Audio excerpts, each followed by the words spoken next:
What was your creepy mystery as a child that was confirmed by your parents to have happened? Story 1. I woke up one night when I was 12 because I had a dream that my older brother was in a car accident. I got out of bed and went downstairs to the kitchen to get something to drink. My mother was sitting there and asked why I was awake. I told her, had a bad dream and need something to drink. I got a glass of water when the doorbell rang. My mother went to see who was there in the middle of the night. Two police officers asked if they could come inside for a moment. I couldn't hear what they were saying because I was still in the kitchen and they were in the hallway. After the officers left, my mother came back looking completely pale and told me I should go to bed now. I asked her what was wrong, and she told me my brother had been in a car accident and she needed to wake up my dad and go to the hospital. When I pointed out that this was the bad dream I'd had before waking up, she just looked at me for a few seconds. I expected her to say, "Don't be silly, go to bed," but instead she said, "Me too." So basically, we both had the exact same dream of my brother having a car accident, and we both woke up minutes before the police arrived to tell us it had really happened. My brother survived with minor injuries, and we saw photos of the accident in the newspaper the next day.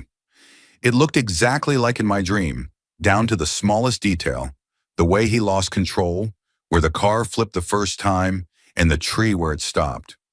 Even today, my mother and I still talk about it. Nobody else believes us when we tell the story. Story 2. When I was 9 or 10, my dad took me to visit an older hunting buddy of his.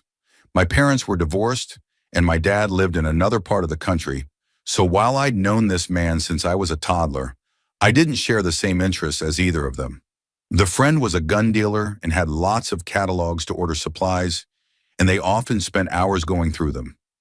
We got there early, and my dad said that after an hour or two, we'd go to Hardee's for breakfast before going to shoot clay targets.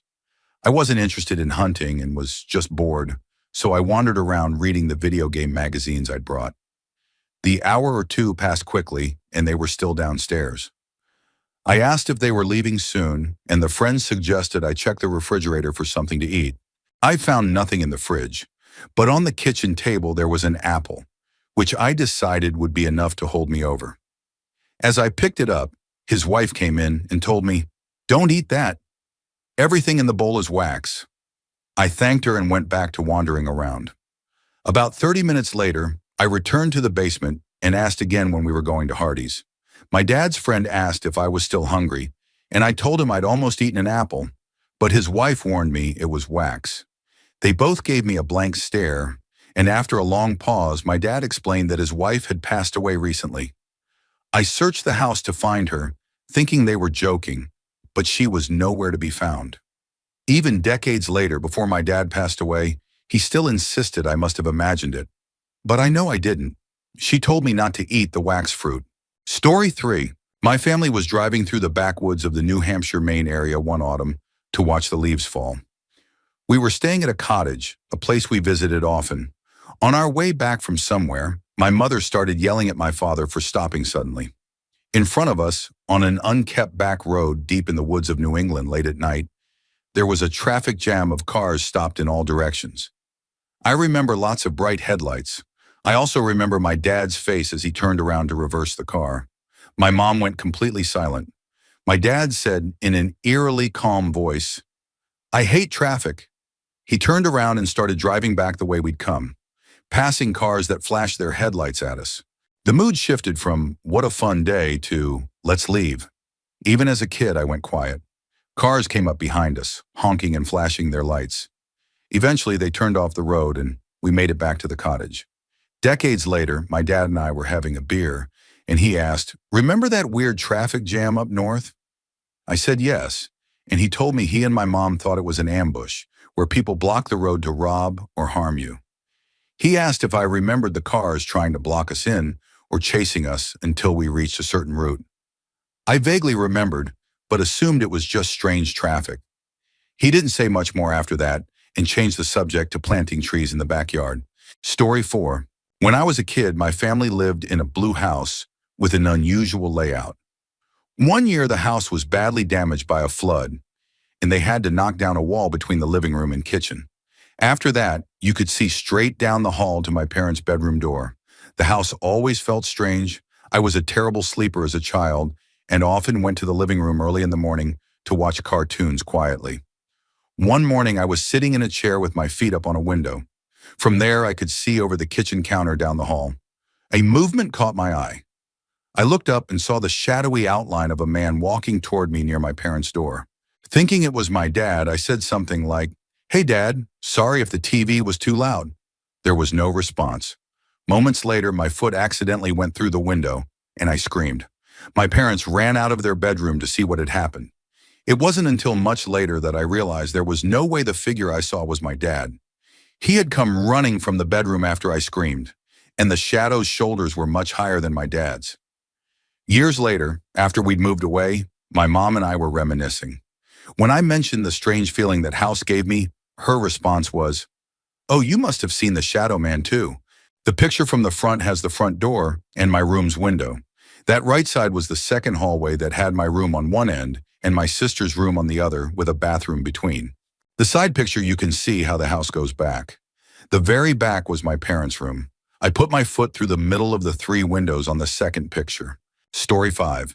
At my parents' house, I used to hear my mom calling out to me when she hadn't, and she confirmed she would hear me call out to her when I hadn't. That was a common occurrence.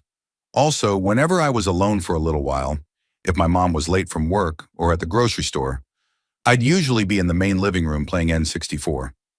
I would often hear loud banging sounds from upstairs as if a heavy piece of furniture had tipped over. I would go check, and nothing was ever out of place. Both my mother and grandmother have confirmed similar experiences when they were alone in the house. There was also a time I was downstairs on my laptop. Everyone else was in bed, it was after midnight, and I hadn't realized how dark it had gotten without the lights on. I was zoned out when I began to hear what sounded like murmuring from behind me, like the low rumble you'd hear at a gathering when people are talking, but you can't make out the words. The hairs on my neck stood up immediately, and my body froze with fear. Tears ran down my face from the physical reaction I was having. I refused to acknowledge it and kept staring at my laptop screen in silence. It took forever for my body to return to normal. Sometime later, I told my mother what had happened, and it unsettled her because she said she had heard the murmuring as well. I have always hated that house. Story 6. My grandmother was a real estate agent in Rhode Island. I was staying with her one summer, and she had to take me along to see a potential listing. It was a very unusual house because it was circular.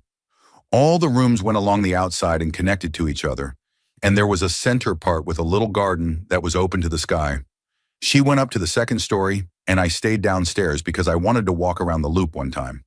The problem started when I had walked a full loop and didn't see the stairs.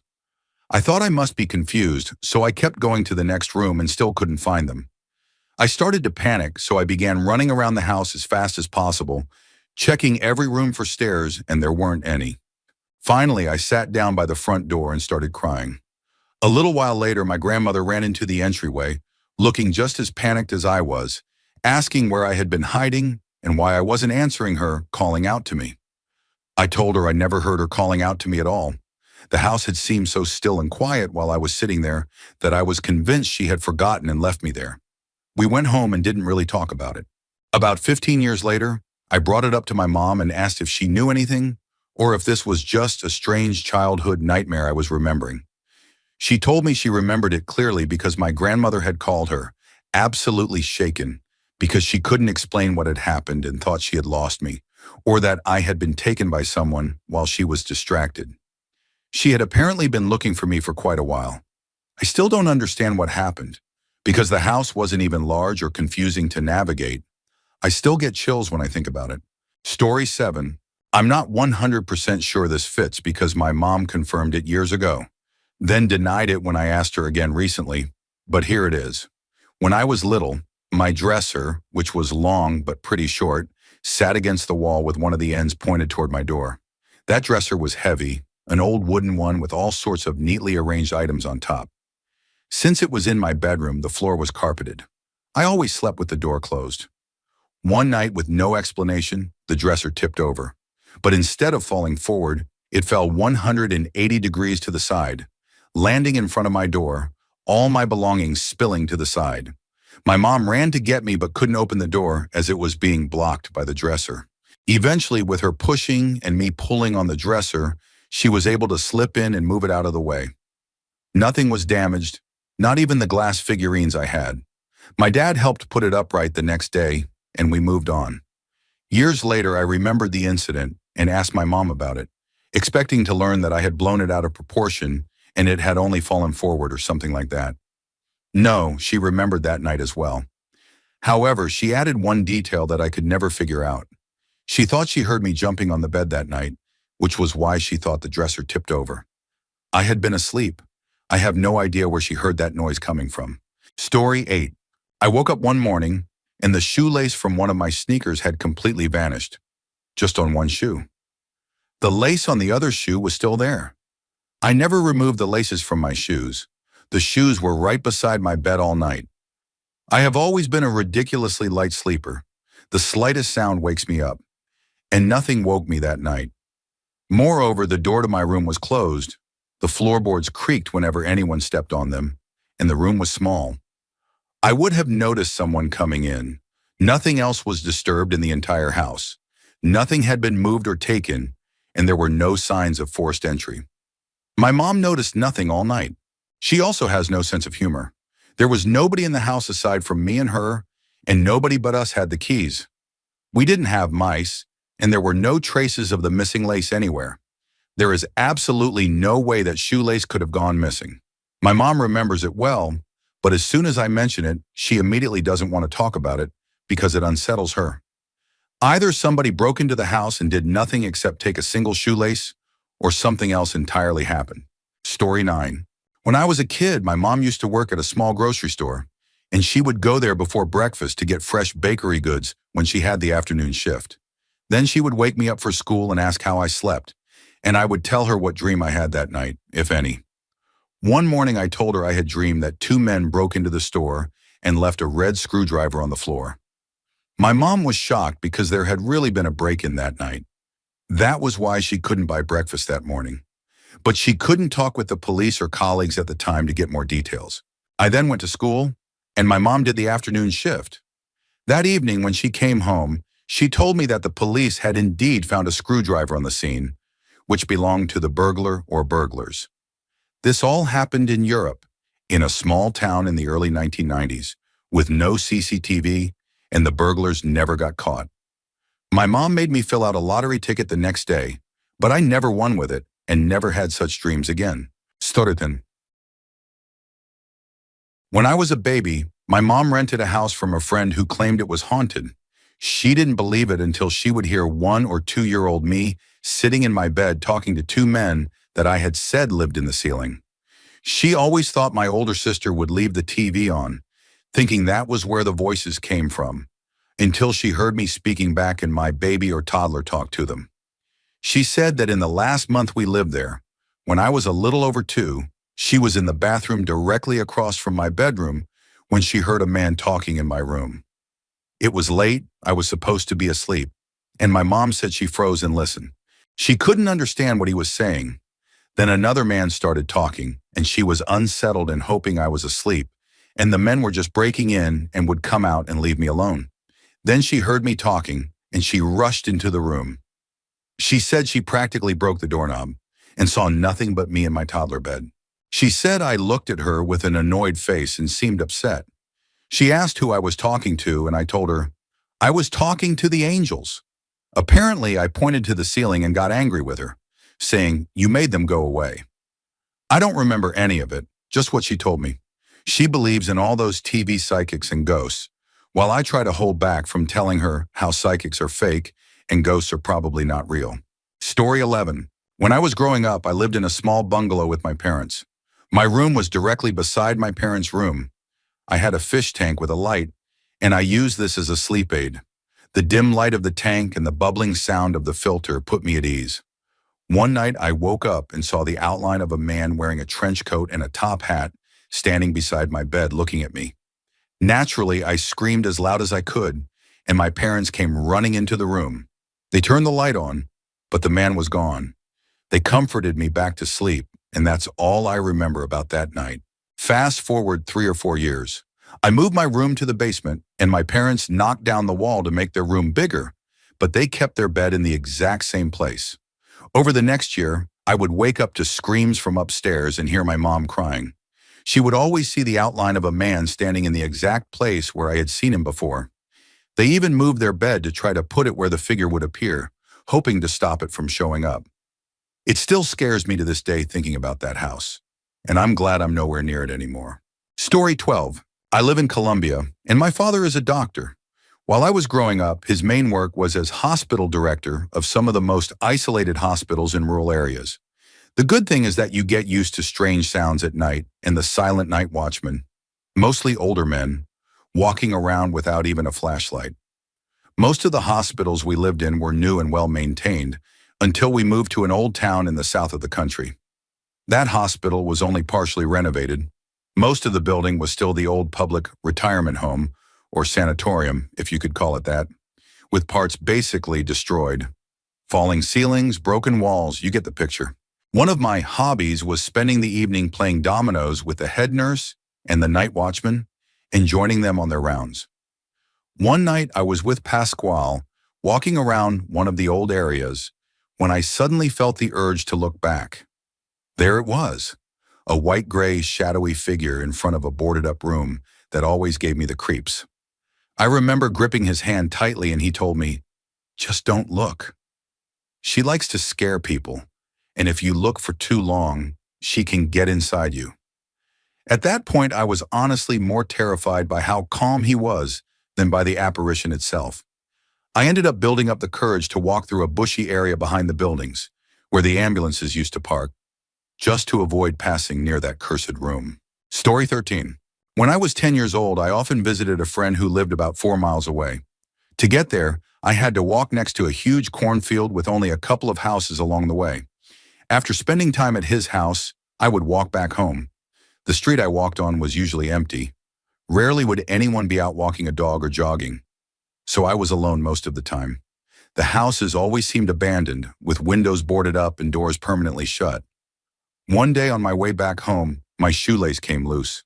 I bent over to tie it. All of a sudden, I saw a shadow reaching over me. I quickly looked behind me and saw an old woman with short black hair and the most unsettling smile, standing just inches away from my shoulder and reaching toward me. I immediately ran for my life, only turning around once to see her still standing there, still staring at me with that same disturbing smile. I ran all the way home and broke down crying when I got inside. My parents told me nobody lived in those houses. Over the last 11 years, I've walked past that same house a few more times, but I've never seen anyone near it again. And it's still empty. Story 14. I was looking for a Halloween costume with my mom to wear to elementary school, which was a big deal to me because I had been homeschooled before that. We spent hours going to several stores and couldn't find anything I liked. It was getting dark, so we had to find something soon. As a last try, we decided to go to an old Halloween costume store, one of those strange places that stays open all year. We got out of the car, walked through the front doors, and took about 3 steps inside. Instantly, every hair on my body stood on end. I felt a heavy, oppressive pressure all over me. The physical sensation of being hated by something that wanted to hurt me and wanted me gone. My little 3rd grade self turned to look at my mom at the same instant she turned to look at me. Without saying a word, we both turned around and walked out, got back in the car, and left. I remember asking my mom if she felt the same thing, and she said yes. We prayed together in the car before driving off. For perspective, I was a kid who desperately wanted to fit in with my new classmates and had been determined to find the perfect costume. Yet I willingly left our last chance to find one because of that awful feeling. Even now, as an adult, I can remember exactly how bad it felt, and just writing about it makes me tense. I did end up with a costume that year, though. We went home, and my mom stayed up late with me making a cowboy outfit from things we had. A cowboy hat from my grandpa, some boots, a button-down shirt we ripped to make it rugged, a bright red bandana, and a leather vest made from a brown grocery bag with tassels cut into it. Story 15. This is a little embarrassing. My mom got an IUD after my sister and I were born. 4 years after my sister's birth, a random priest stopped her in the street and told her, "Why are you stopping Goddess Durga's will? She wants to gift you a son." My mom was understandably startled. It's not that my family didn't want a son. The cultural preference for sons in some parts of Asia is real. But they weren't trying for another child because they didn't want to risk having another daughter. A few days later, we had a kirtan, a musical prayer gathering, and one of the women there went into what's called Mata Ana, a trance state in which the person is believed to be possessed by the goddess and speaks in an intense, almost otherworldly way. This woman, a stranger to us, looked straight at my mom, handed her an apple and said, "Eat it and remove that foreign thing. I want to give you a son. How dare you deny me my wish?" Word of this spread quickly, and suddenly half the town seemed invested in my parents' private lives. My mom still didn't change her mind right away. But then my parents met another priest they considered a teacher, and he told them they should try and let what was meant to be happen. Within a year, I had a brother. It was the most talked about 9 months in our town, especially since gender testing was illegal in India to prevent female feticide, so no one knew if the baby would be a boy or girl until he was born. Story 16. Some of our family friends own a very old house in upstate New York that was once part of the Underground Railroad. The house has a ton of history and secret passageways throughout it. It's also believed to be haunted. Every time someone new visits, strange things happen. My cousin has heard breathing in his room at night when he stays there, and the woman who owns the house often has to turn the TV back on because the ghost, who they call Morton, after a previous owner who died in the house, keeps turning it off. The youngest son tells a story about sitting in the kitchen when a large old china cabinet, which was against the wall where a door to the backyard used to be, smoothly and silently swung forward like a door opening. He said it was just as if someone was walking outside. The youngest daughter's room had a hidden trap door under the floor where escaped slaves once hid. Multiple times, she woke up to find the rug covering the door moved aside, as if it had been opened during the night. It's unsettling, but they all say that when Morton visits, it doesn't feel malevolent or angry. They believe he's just living in his house as he always did, and they're sharing the space with him.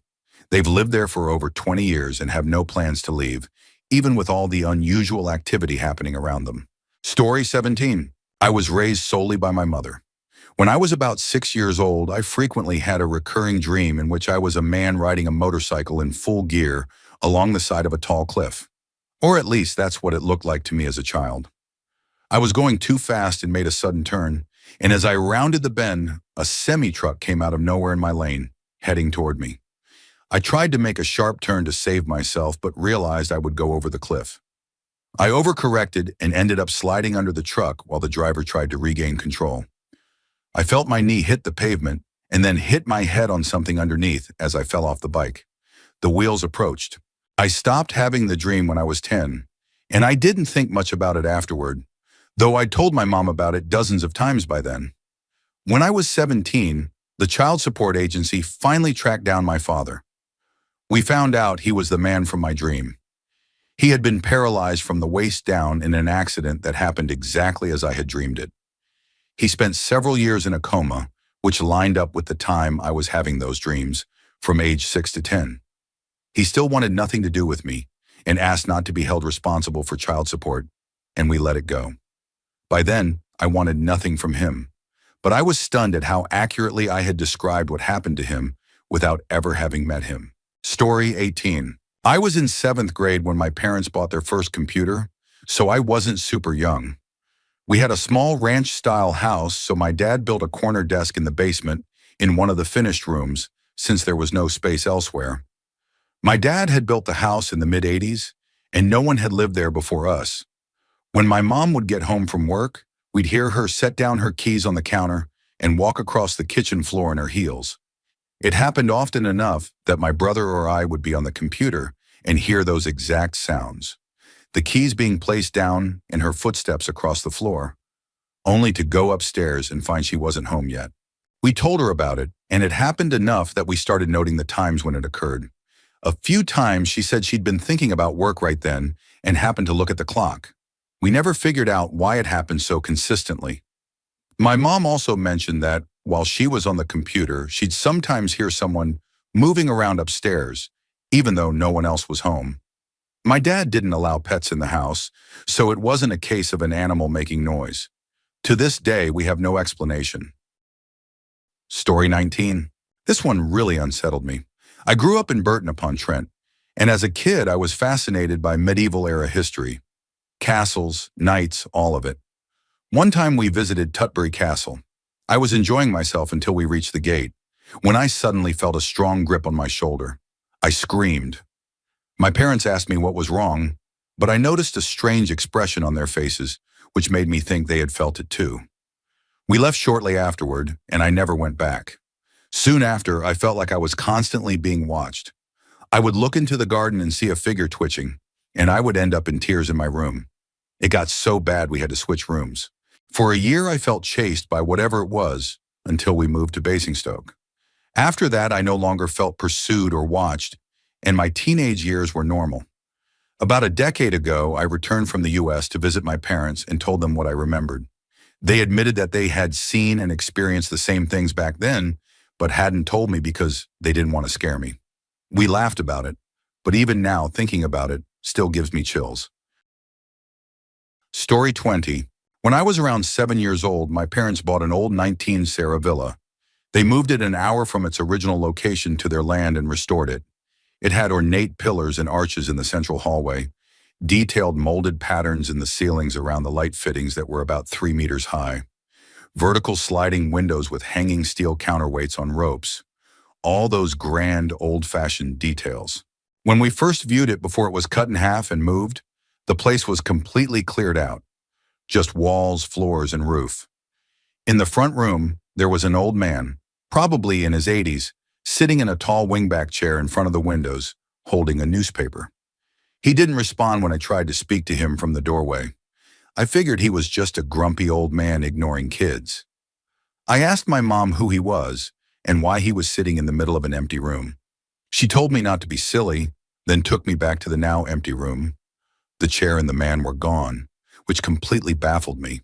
After we moved in, strange things started happening at night. We had an external diesel water boiler for heating the radiators, with pipework under the floors to circulate the hot water. Every night there would be creaking sounds for 15 to 20 minutes, like wood tapping on wood, moving from room to room. I was told it was just the pipes heating up, but I later learned it only took about 5 minutes to heat the whole system, not a slow process like that. And along with the creaks came slow, clear footsteps going up and down the hallway most nights, passing doorways when no one was there. My sister and I shared a room. At night, my dad would sometimes poke his head in to check if we were asleep, and the hallway desk lamp would silhouette him in the doorway. One night, I saw a silhouette, but it wasn't my dad.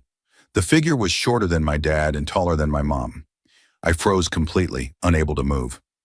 Over the years, I would wake up feeling watched and see him standing in the doorway, looking from one bed to the other, sometimes giving a small wave as if to say, "Go back to sleep," before silently walking down the hallway toward the front room where I'd seen the man in the chair. For years, that room remained mostly empty. Eventually, it became less frightening. I'd sometimes catch glimpses of him out of the corner of my eye in the hallway. Everyone in the family acknowledged his presence, referring to him as the guy keeping an eye on his house. It never stopped until we moved out and the villa was moved again, 15 years later. After we left, my sister brought up the man in the doorway, and my parents confirmed they had seen him too. I've never believed in ghosts, but I have no other explanation for years of seeing and interacting with something that seemed both present and absent at the same time. Story 21. I bought a small lake cabin about 20 years ago when my kids were young. It had 2 bedrooms, 1 bathroom, nice lake views, and a pier. Since I was divorced, my kids visited often. 1 bedroom was theirs, but my daughter always wanted to sleep in my room, and my son always slept on the couch. They rarely played in their room at all. This went on for years. When my daughter got older and stopped coming, my son still slept on the couch, even with overnight guests. They just crash in the den. One day I had to crawl under the house through a section of the foundation where the 2 bedrooms had been added to what was once a smaller cabin. While crawling with a flashlight, I noticed an odd piece of stone. Crawling closer, I saw it was a flat headstone for a man buried in 1932, right under my kid's bedroom. Now I can't help but wonder if that's why neither of them ever wanted to sleep there. Story 22. My dad had a home office in an unused bedroom across from his and my mom's room. He ran a part-time consulting business from there.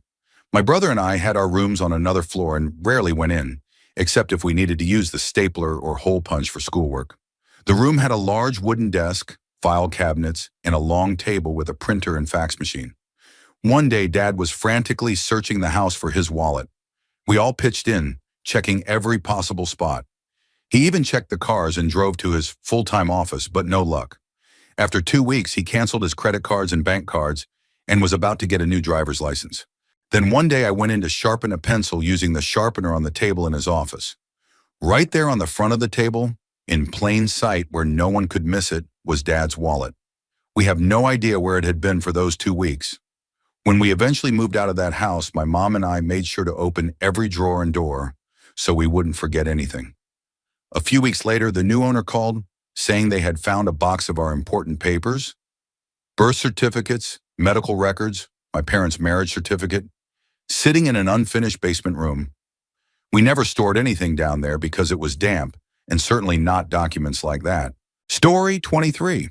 When I was 19, I was staying at my parents' house in the middle of nowhere while they were out of town. It was late fall and chilly outside. I was wearing pajama pants, a t-shirt, and fuzzy socks. I had locked up for the night. The house was small with 3 doors to the outside, one of them being a sliding glass door in the guest room I was staying in. Around 8:30 p.m., I sat down in bed to read a book. I got maybe 4 pages in when I suddenly woke up outside the guest room, pounding on the door, yelling and trying to get inside. I was completely naked. All the doors to the house were still locked, no windows were open, and the light in my room was still on. My legs and feet were dirty and scratched, as if I had been running through the woods. I had to dig through the trash to find a cat food can, lid to use to break the lock and get back inside. When I finally got in, it was around 3 a.m., about half an hour since I'd woken up outside, but 6 hours since I'd last been in bed. I never found my book or my pajamas. I've never before or since had an experience where I blacked out or couldn't remember falling asleep. I had been eating at home, hadn't been drinking or using drugs, and I couldn't explain how I got outside or where those missing hours went. I didn't feel like I'd been assaulted. There were no signs of injury beyond the scratches on my legs and feet.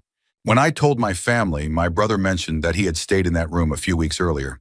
He said he'd seen strange lights outside the window and heard knocking at one point, but he chalked it up to his imagination and never told anyone.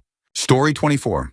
This happened in the 1970s when I was about 5 years old and still believed in Santa Claus. We lived in the country, never locked our doors, and in the summer the windows were wide open. One night my mom heard a noise. She woke my dad, but he told her it was nothing. A few minutes later she asked again if he'd heard it. Still nothing. Then we all heard banjo music coming from the living room. My mom asked, "Surely you hear that?" By then, I could hear it from my bedroom. I came out at the same time my parents did, just as my mom or dad switched on the living room light. There in the chair where our Christmas tree usually sat in winter was an older man with white hair and a beard, wearing a hat and brown jacket, playing a banjo. In my little 5-year-old mind, it had to be Santa paying a summertime visit. I yelled, "Santa!" and ran toward him, but my mom stopped me and took me back to my room. What I learned much later was that my dad had asked the man what he was doing in our house. He called himself a hobo, a lost and tired traveler looking for a place to rest. He said he thought no one was home. My dad told him, "My daughter thinks you're Santa. I want you to empty your pockets to show you have no weapons, then sit there while I bring her out so you can ho ho ho and ask if she's been a good girl. My wife will make you something to eat, and I'll drive you to the Greyhound station with money for a ticket a few towns over." The man agreed, saying he had a knife in his bag, but no intention of using it as a weapon. My dad brought me back out. Santa played a few Christmas songs and even an Elvis tune. I asked for a banjo for Christmas, and he told me maybe before giving me a harmonica from his pocket, which my mom quickly took away. My mom fed him, my dad gave him money, and they drove him to the station. As a teen, I brought it up again, thinking my parents had hired someone to cheer me up because I'd been having health issues that summer. My mom said, "No, that still creeps me out," and told me the truth. Even though it's unsettling as an adult, I still remember it as a magical experience from my childhood. Story 25. When I was very young, maybe 3 years old, I was playing alone with marbles. My favorite marble rolled under the couch, so I reached under to get it, but couldn't find it. Moments after I pulled my hand back, a hand reached out from under the couch where mine had just been. It was aged, wrinkled, and very dark-skinned. It groped around as if searching for me, then pulled back under the couch before reappearing and pushing out some bits of trash, plastic wrappers, and other debris. I sat there at a safe distance, not exactly afraid, but knowing this was not normal. The hand stayed there for a moment, and I thought, that trash is bait. It wants me to take it so it can grab me. When I didn't move, the hand disappeared again, only to reemerge with more trash. I remember one item clearly, a yellow plastic package for Bic pens with their little logo. When I still didn't take anything, the hand gathered up the trash and retreated beneath the couch. I went to my mom and calmly told her a hand had reached out from under the couch. She looked confused and assured me there was nothing there. She stuck her own hand under to show me, which worried me even more. Later that evening, my dad lifted the couch so I could retrieve my marble, along with several others I hadn't realized I'd lost. But none of the trash the hand had pushed out was under there.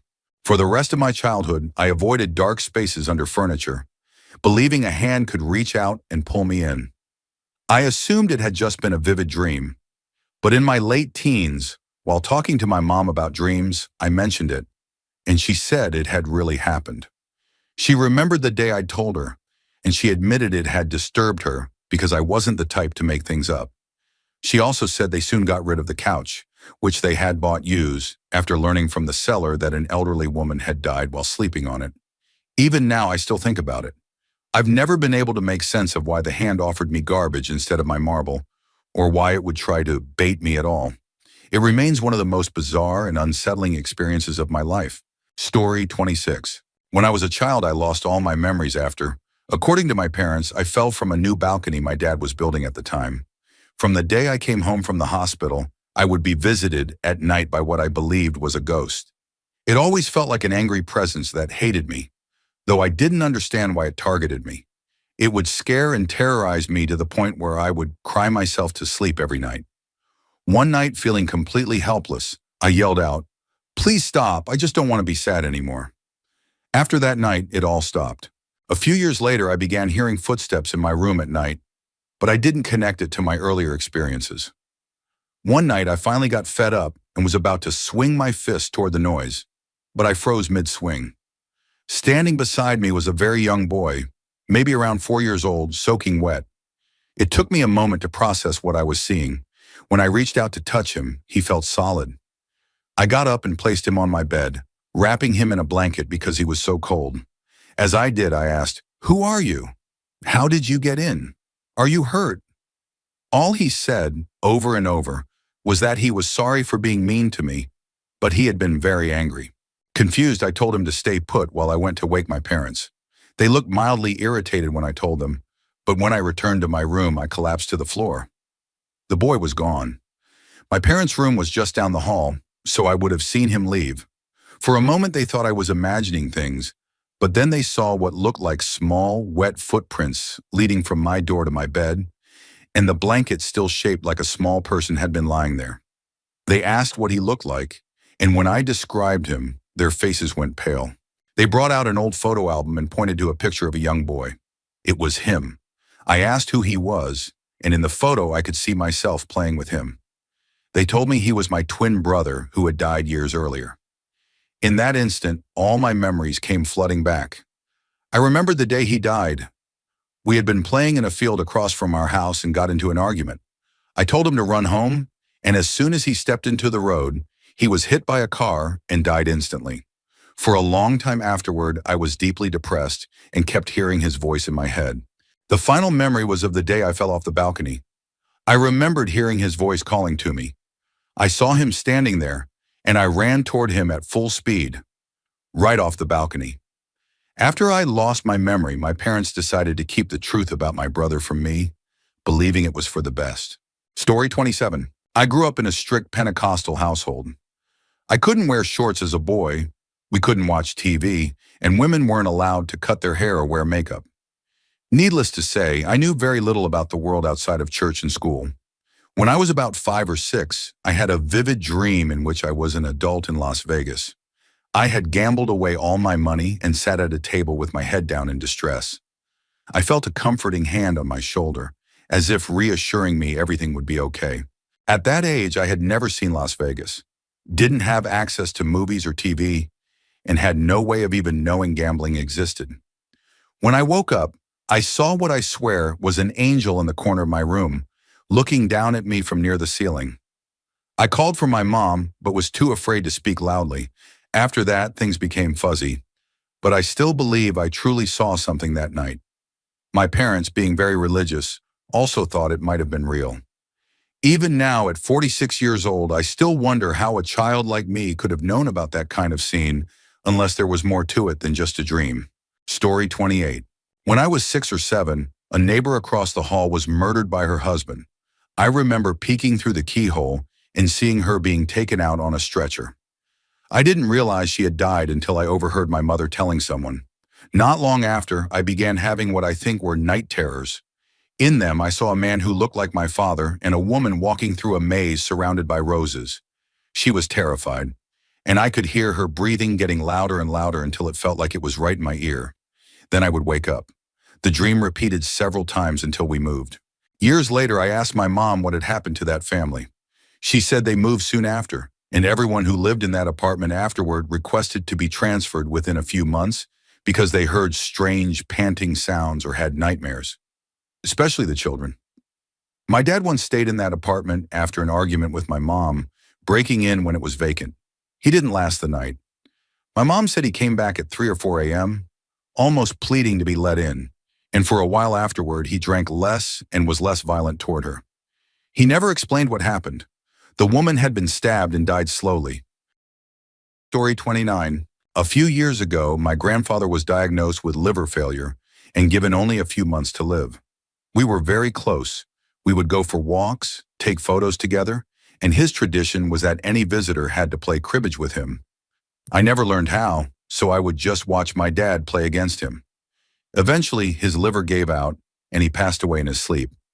I had seen him the day before and told him it was okay to go, though he was unresponsive. It broke my heart that I couldn't be there when he passed.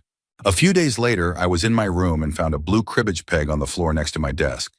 The crib board had been missing for months, and no one in my family played cribbage except with my grandfather. My bedroom door is always closed, and there was no way the peg could have just rolled in by accident. My parents hadn't been in my room, and they hadn't seen or used the crib board. When I showed them the peg, they both got goosebumps. We believe it was my grandfather's way of saying goodbye. Story 30. My grandmother passed away almost exactly 10 years ago. She had always had lung problems, and pneumonia finally took her. I stayed at her house with my grandfather that week to help him cope. She died on a Monday, and the funeral was set for Friday. On Wednesday night, while looking for batteries for the remote, I went into the dining room and suddenly noticed a strange smell in the middle of the room. It was like the dusty scent you get when you turn on the furnace for the first time in winter, but mixed with a floral fragrance, maybe lavender. My grandmother wasn't one for perfume, and they didn't keep potpourri, so it stood out. The scent was calming yet concerning, and I began checking outlets in the basement for any sign of an electrical issue. The smell stayed in that one spot and nowhere else. I told my grandfather, but he couldn't smell it. We checked together, found nothing, and eventually the smell faded. After the funeral on Friday, I mentioned it to my uncle, a very practical math teacher, as a possible safety concern. He said, if it were an electrical fire, we'd all be dead by now. I think it was Grandma. She had spent a lot of time in that room, often sitting by the front window, talking to a neighbor on the phone and gossiping about the neighborhood. A few days later, I visited her grave. As soon as I got out of the car, I smelled the exact same scent. My husband couldn't smell it at all. The fragrance stayed with me for half the drive home before it drifted away peacefully, leaving me feeling comforted, almost like I'd been given a hug. Years later, I mentioned this to my family, and my stepdad admitted that he had smelled it too on the day of the funeral, though no one else could. On the 10th anniversary of her death, I brought flowers to her grave and smelled it again, faint but just as comforting. Story 31. When I was around 5 or 6, My parents and I went camping for a week. We were in a wooded area with a campground, but you could set up your tent anywhere inside it. My dad, brother, and I love fishing, so we picked a spot deeper in the woods near a stream. My parents had one tent, and my brother and I shared another. On the second night, I needed to use the bathroom after dark. I got up and went outside. Across the stream, I saw a person standing there just watching me. I went behind a bush, finished my business, and went back to my tent. The next night, I heard splashing in the water. Looking out, I saw the same person again. I went to my parents' tent and got my dad, but by the time he came out, the person was gone. By the fourth night, I was too scared to sleep.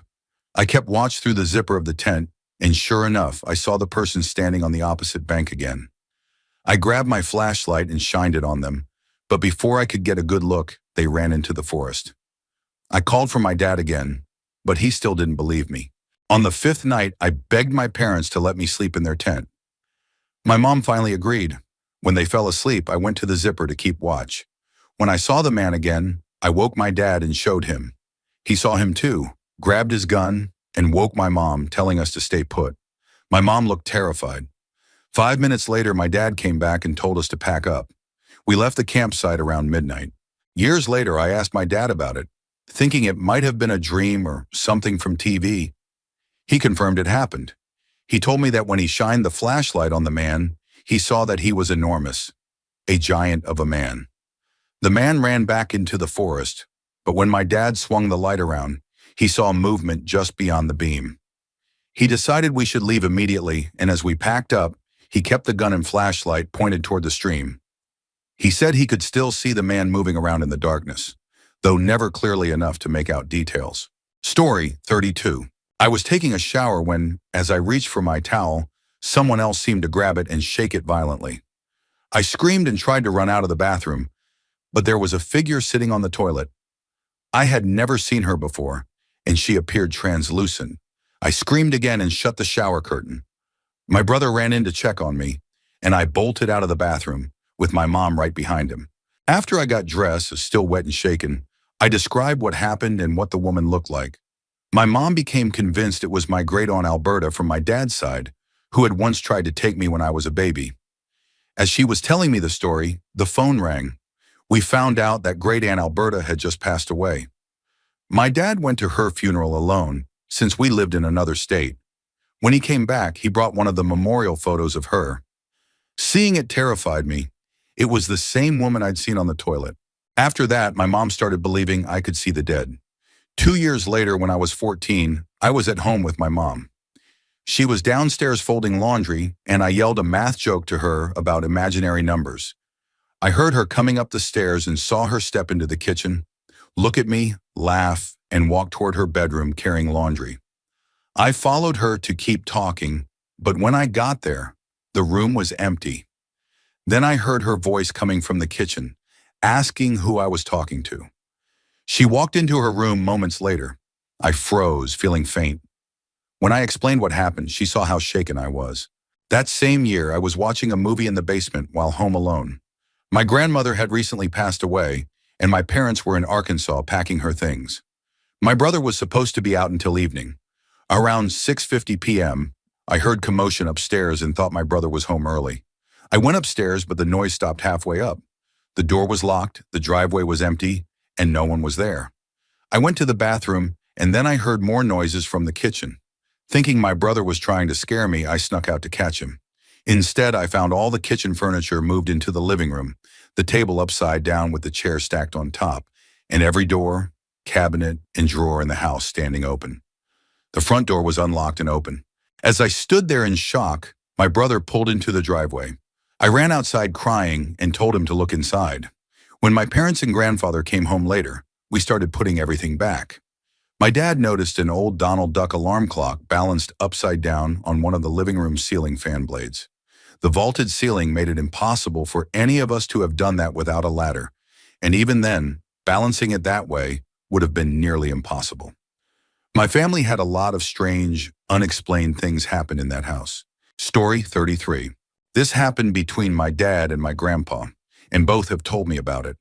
When my dad was a teenager, he lived in southern Idaho and would often go hunting with my grandpa out in the wilderness. On one of these hunting trips, they left town on Friday afternoon after they both got out of school. My grandpa was a PE teacher and planned to camp in the bush, then hunt Saturday and Sunday. The next morning, they got up really early, around 3 or 4 a.m., when it was still dark out, to hike to their hunting spot. They kept their lights off because the moonlight was bright enough that they didn't need flashlights. Plus, they didn't want to alert any potential prey. As they were hiking, my dad turned around to look at the shallow valley below them and noticed a bright red light buzzing around the valley extremely fast, making absolutely no sound. They were the only humans for miles around, and this was back in the 70s, so drones weren't a thing at the time. After a few moments of staring at the light, my grandpa whispered to my dad to keep moving. They kept walking, and my dad would occasionally check behind him and see the red light was still there. Eventually, my grandpa stopped along a ridge, got down on his stomach, and pulled out his binoculars. It was then that he revealed he had seen the light all the way back at their campsite among the brush and tall grass, and he wanted to get far away before my dad noticed. They spent quite a while watching it from above. It moved around so randomly that they couldn't figure out what it was doing. Dawn was just starting to rise, but it was still fairly dark. My dad then turned on his headlamp to look for his own binoculars when the light suddenly let out an extremely loud screeching sound. Both of them said it left their ears ringing for quite a while afterward. When the sound stopped, it quickly bolted off toward the sunrise. They were both so unsettled that they refused to move from their hiding spot until the sun had fully risen. They spent the rest of the day slowly walking back to their campsite and immediately packed up to leave the area. Story 34. I used to have nightmares about a humanoid creature. It was tall, skinny, bald, and had a hole in its chest. I always thought it was something I must have seen in a movie or a music video my mom watched since she was a horror fanatic. The recurring nightmare was that I would be playing with my dolls when it would suddenly appear, pick me up, and carry me around while telling me it was going to cook me and eat me, making my mom watch. Sometimes it would even say it would make my mom eat me too. When I was about 19, almost 20, I had the exact same nightmare again and ended up wetting the bed in my mom's guest room.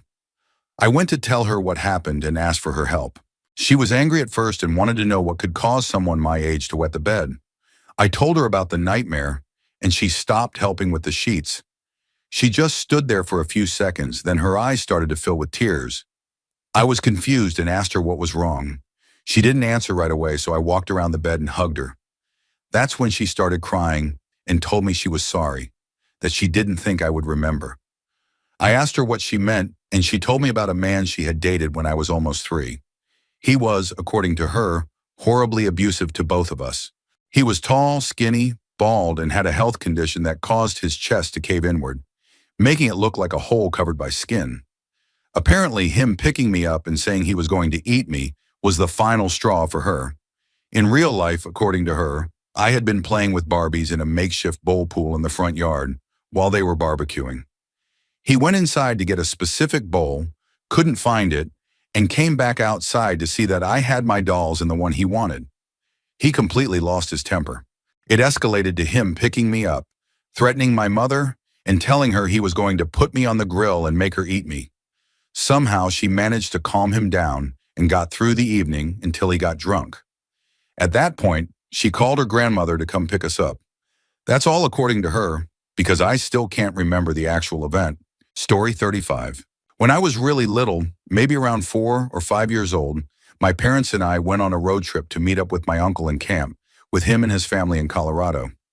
I don't remember much from that trip aside from a few small details, but I do have one specific, crystal clear memory burned into my mind. One night when we went to sleep, my mom and I were in one tent, while my dad slept in another because the tents we bought ended up being pretty small. I remember waking up in the middle of the night to a lot of noise and seeing the tent glowing orange. I unzipped the tent opening, pulled the flaps aside, and saw 3 people quietly dancing around a campfire, maybe a foot away from our tent. I think they were all wearing masks, but I only remember one clearly.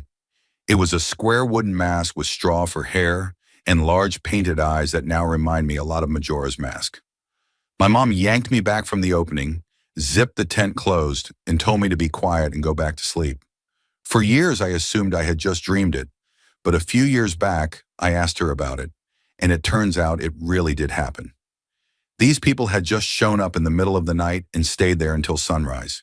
My mom couldn't get my dad's attention in the other tent and was afraid to get out and confront them alone while I was with her. So she stayed awake the entire night, afraid they might set the tent on fire, while my dad slept through everything like nothing was happening. In the morning, he almost didn't believe her because the strangers had cleaned up every trace of the fire in front of our tent. From that point on, my mom insisted that we all stay in my uncle's RV. We never went camping again. Story 36. When I was really young, maybe 4 or 5, my sister, 7 or 8, and I hung out with our neighborhood kids a lot. They were a male, 15 or 16, and female, 13 or 14, brother and sister, and the other neighbor was a female, 6 or 7. 7. We lived surrounded by woods and farms, which could explain why 2 teenagers hung out with little kids. There was never anything to do. We often went into the woods across the street. This stretch of woods wasn't very large or thick. On this day, we decided to go, and as a bratty little kid, I refused to wear shoes even while walking through the woods. We went slow because, obviously, my feet hurt from stepping on so many things. Then I noticed the group stop. They were all frozen. That's when I noticed a large man in overalls holding an axe. We knew all the adults who lived nearby, even the farmer, because there were very few houses. We didn't know him. He raised his axe above his head like he was going to swing, and that's what snapped everyone into moving. All the girls took off running, and the boy threw me over his shoulder and bolted too. I was faced backward, so I could see the man running with the axe still up. I don't remember what happened after we made it out of the woods, other than never seeing him again. In case you're wondering, there were no reported crimes in the area. It's a small town, so I would know, though an elderly couple down the road had been killed about a year prior in a home invasion. I was young, so I don't know anything else other than that it was described as gruesome and brutal.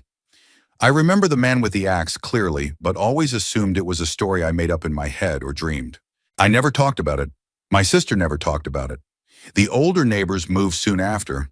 This was planned before the incident.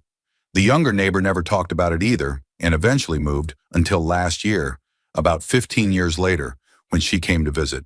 We hadn't seen her in years. Somehow the man with the axe came up in conversation. My sister and neighbor confirmed all parts of the story.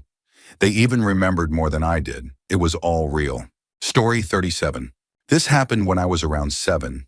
The day started normally, and when I got tired, I decided to take a nap in a room that used to be mine. By the time I fell asleep, I was in a room. It was my room. What scared me was that it was exactly my room. Every detail, every corner. Even the backpack I had put down earlier was in the same place I left it when I got home. I was terrified and confused. I went to my door and knocked to get my mom's attention. I looked back for a second, and the door was now just a wall. Filled with fear, I lay on my bed, thinking it was just a dream and everything would be fine. For context, there was a small rectangular window next to my TV. When I went to look, I froze in fear. I couldn't move. I couldn't feel anything but dread. At that moment, something began crawling out of the window. It was so vivid I could describe every detail. Red eyes, legs made of dark mist leaving a trail, no mouth, no nose, no ears, and indescribable arms that barely seemed to exist. It was my worst nightmare. The figure was so dark it could be seen even in pure darkness. It came closer and closer until it touched me. At that moment, I woke up in fear. I looked around and saw it was almost midnight. My things were scattered everywhere, broken and torn. I had fallen off my bed with a strange mark on my chest, the exact spot where the figure had touched me. It was bleeding. I banged on my locked door, which I couldn't open until my parents opened it.